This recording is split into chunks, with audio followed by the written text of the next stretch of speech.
Have you ever felt like you're writing pretty well, but your IELTS score just seems stuck? It's a super common frustration, and today we're going to dig into one of the biggest reasons why. So, let me just ask you straight up. Is your IELTS writing score stuck in a rut?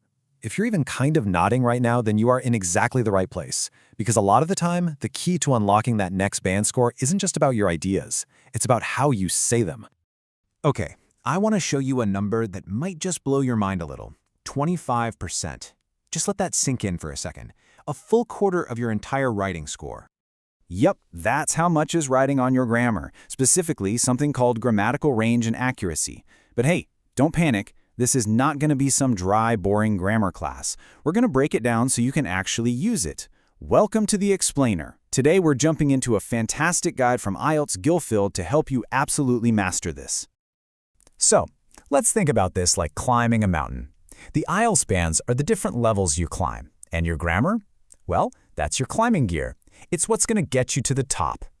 This first section is our official climber's guide. So what is this stuff really? It's two simple things. First, you've got range. That's basically the variety of sentences and structures in your toolkit.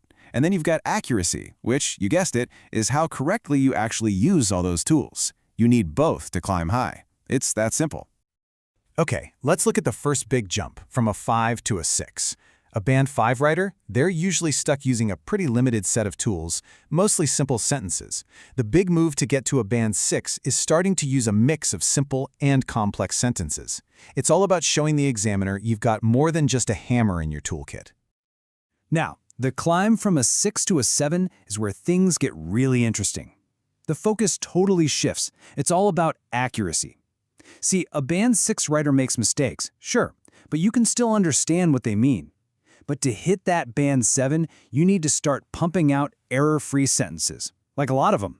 This is where being precise really starts to matter.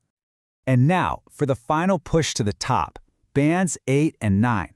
Check out the language here. It's a subtle but huge difference. A Band 7 writer uses a variety of complex structures, but a Band 8 or 9 writer, they use a wide range of structures with serious flexibility and control. It's not just about using cool sentences, it's about using them like a master to build an amazing argument. So, we know the route up the mountain. Now it's time to pack our toolkit with the absolute essentials. These are the pieces of gear you just can't climb without if you're aiming for a high score. First up, the most important tool in the bag, the complex sentence. And listen, don't let the name freak you out. All it is a main idea, we call that an independent clause, connected to a related but less important idea, a dependent clause. Getting this right is the foundation for everything else. And here's what that looks like. You can use words like because to show a cause, although to show a contrast, or if to show a condition. These little connecting words are your best friends. They build that complexity and show the logical links between your ideas way better than just a bunch of short, choppy sentences. Our second essential tool is all about your verbs. You know, moving beyond just simple present and past tense is a total game changer. When you start using different tenses and voices like the passive voice, you add this layer of academic style and precision that examiners are actively looking for. For instance, saying technology has revolutionized something shows an action that started in the past and is still having an effect now.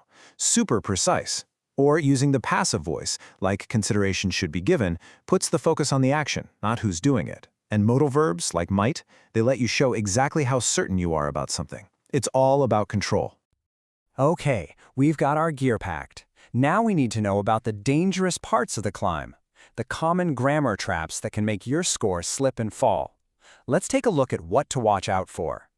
First up, the repetition trap. Just look at the example on the left. It's boring, right? It's choppy. Now look at the good example.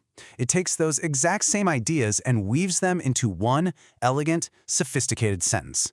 That's a perfect demonstration of grammatical range. Oh man, this next one is a classic mistake. So many people do this. Here's the deal. Although and but do the exact same job. They both show contrast. You only need one of them. Using both is just wrong. The fix is so easy. Just pick one. It's a small accuracy point that makes a huge difference. And finally, please try to avoid the and trap. Just stringing all your ideas together with and really shows you have a limited toolkit. Instead, use more precise transition words. See how the good example uses words like primarily and consequently? It creates much clearer, more logical flow. All right, we've packed our toolkit. We know the traps to avoid. Now for that final push to the summit. What does it really take to reach that elusive band 9?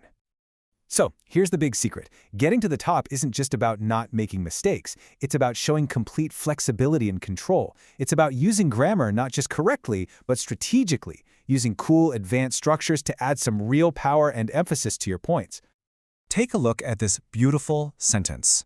This is a high-level structure called inversion. By starting with not only, the writer adds this incredible emphasis that just makes the point stick. It's sophisticated, it's accurate, and it is powerful. This right here is exactly the kind of confident, controlled grammar that makes an examiner sit up and think, okay, this person is a band 8 or 9. And you know what the best part is? This is a skill you can totally learn. Expert resources, like the ones from IELTS Guide Phil, are designed specifically to help you master these techniques. So, what do you do now? How do you put this all into practice? Well, here are your next steps. For more detail, you should definitely read the full blog post on this topic over at IELTSGuidePhil.com. Make sure you subscribe here on YouTube for more of these explainers. And for an even deeper analysis, check out the podcast on Spotify. You can also get great support by joining the IELTS Guide Phil Facebook group. And if you're ready for that personalized one-on-one help, just comment below to find out more about IELTS Guide Phil's online coaching services. You can find the links to absolutely everything we talked about right down there in the YouTube description. Thanks so much for watching, and good luck on your climb to a higher score.